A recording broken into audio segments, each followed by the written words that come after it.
इसमें कोई शक नहीं कि मुजरम मर ना गया हो तो किसी वक्त भी जुर्म ज़िंदा हो सकता है।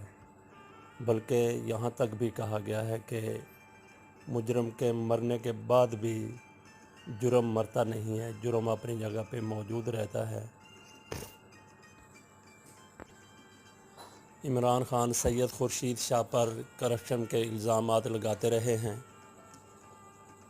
तो इनके ऊपर 50 अरब रुपए की खुर्द बुर्द 50 अरब रुपए की करप्शन के इल्ज़ामात थे। मुख्तलिफ इनके ऊपर केसेस थे।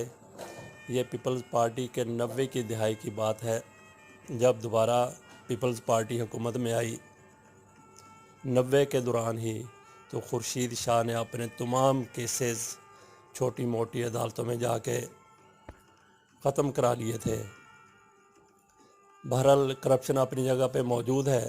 तो इमरान खान ने कहा था कि खुर्शीद शाह का भी एहतसाब करेंगे, तो अब उनका एहतसाब भी होता हुआ नज़र आ रहा है। नैब ने इनको इंक्वायरी के लिए नोटिस भेज दिया है, तो उम्मीद यही करनी चाहिए कि 50 अरब रुपए का खुर्शीद शाह को वो जैसे भी हल्ला गुल्ला करते रहें, शोर शराबा करते रहें, इसके ख़िलाफ़ जाते रहें, चीन बेजबी हों, उनको हिसाब तो देना ही पड़ेगा। अल्लाह हाफ़िज़।